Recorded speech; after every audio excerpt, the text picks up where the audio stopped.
saat ini saya sedang berada di depan Gua Ashabul Kahfi di Jordan. Dan Gua Ashabul Kahfi ini juga dikatakan ada di Syria maupun di Turki. Tapi yang paling menepati ciri-ciri yang disebutkan di dalam Al-Quran adalah Gua Ashabul Kahfi yang ada di Jordan. Kisah mengenai Ashabul Kahfi bermula dari 7 orang pemuda yang sangat mencintai Allah dan beriman kepada Allah Subhanahu wa Ta'ala. Lalu ada seorang raja yang kejam yang meminta pemuda tersebut agar meninggalkan agama Allah dan menuju ke agama sang raja. 7 pemuda ini pun tidak mau mengikuti apa yang diucapkan oleh sang raja. Mereka kemudian lari dan berlindung ke dalam sebuah gua. Di tempat inilah mereka tertidur selama 309 tahun. Di dalamnya Allah membalik-balikkan badan mereka sehingga Allah menjaga tubuh mereka. Dan kemudian ketika mereka bangun, mereka mengatakan dan saling bertanya satu sama lain, sudah berapa lamakah kita tidur di tempat ini? Salah seorang mengatakan mungkin setengah hari, kawan lain mengatakan mungkin 1 hari penuh. Lalu mereka pun mengatakan, marilah kita mencari makanan. Dan kalau salah satu dari kita mencari makanan, cari makanan yang halal, cari makanan yang baik. Dan jangan beritahu pada penduduk bahwa kita bertempat tinggal di sini karena khawatir mereka akan membunuh kita. Salah seorang itu pun pada akhirnya pergi menuju keluar dari Gua Ashabul Kahfi ini dan membawa uang. Dan orang-orang bertanya, uang apakah ini? Karena uang ini sudah tidak laku lagi di zaman sekarang. Dan mereka pun pada akhirnya paham bahwa orang ini adalah satu dari 7 orang yang disebut sebagai pemuda atau Ashabul Kahfi. Berita ini sampailah ke telinga sang raja. Dan raja pun mengatakan, marilah datang ke tempat ini, ke istana ini. Dan saya akan memberikan kalian tempat tinggal yang baik, tempat tinggal yang indah. Lalu 7 orang pemuda itu pun mengatakan, wahai raja, kami sudah sangat bahagia, kami sudah sangat senang. Pada akhirnya kami mengetahui bahwa penduduk di tempat ini semuanya telah beriman kepada Allah Subhanahu wa Ta'ala. Kami hanya ingin berdoa kepada Allah agar Allah pun memanggil kami untuk menuju kepada Allah Subhanahu wa Ta'ala. Maka Allah matikan mereka dalam keadaan yang beriman kepada Allah Subhanahu wa Ta'ala. Pembelajaran dari Ashabul Kahfi sangat luar biasa teman-teman sekalian, membuat kita memahami bahwa apapun yang terjadi, ujian-ujian yang Allah berikan adalah Allah hanya ingin pembuktian dari kita, betul tidak kita beriman pada Allah Subhanahu wa Ta'ala atau hanya berdusta saja. Dan di belakang saya dibangunlah sebuah masjid pada pemerintahan Jordan di tahun 2006 untuk setiap orang mengambil pembelajaran dari kisah Ashabul Kahfi atau 7 pemuda yang tertidur selama 309 tahun di dalam ini.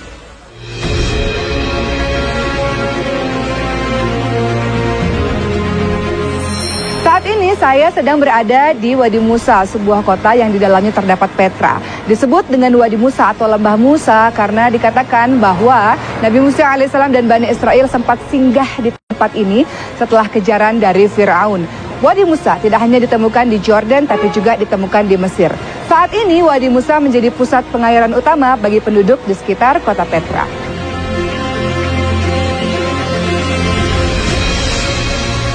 Sahabat semua, inilah batu yang dipercayai, batu di mana Nabi Musa memukulkan tongkatnya, dan di bawah batu ini terdapat mata air yang sekarang sangat berfungsi bagi penduduk sekitar. Dan pemerintah Jordan pada akhirnya membangun bangunan ini untuk melindungi batu ini.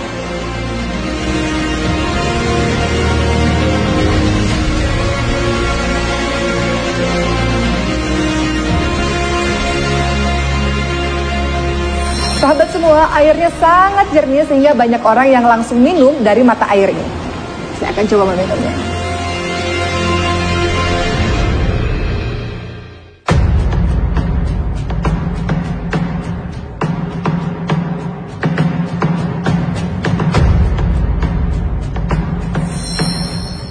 Sahabat yang dirahmati oleh Allah Subhanahu wa Ta'ala, ada beberapa peraturan sebelum kita datang ke tempat ini. Yaitu jangan menyelam, jangan berenang jauh dari tepian, kemudian lindungi mata dan lindungi mulut dari air, dan kemudian berenang dengan cara terlentang. Di mana saya berada? Saya berada di Dead Sea atau Laut Mati.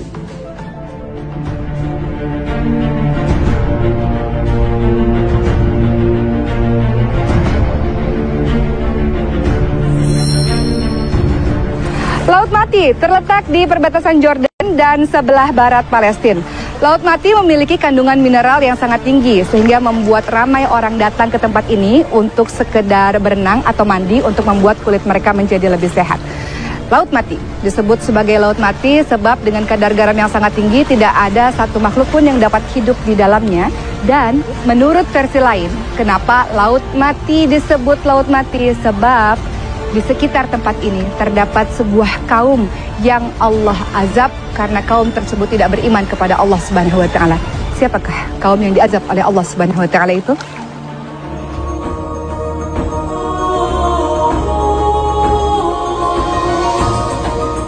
Nabi Lut alaihissalam adalah anak saudara dari Nabi Ibrahim alaihissalam.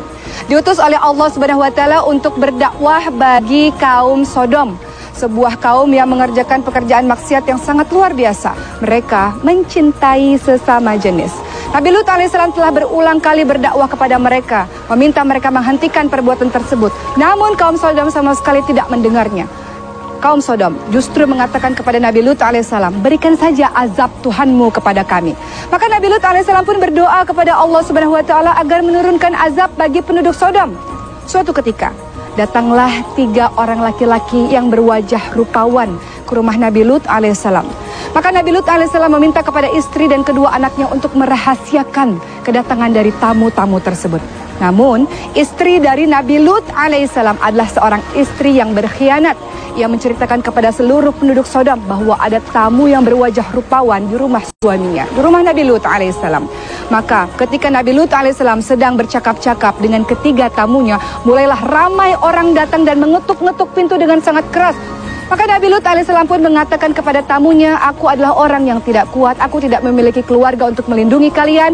Dan tamu-tamu ini pun kemudian mengatakan, ketahuilah bahwa Lut, kami adalah utusan Allah yang dikirim oleh Allah untuk memberikan azab kepada kaum Sodom.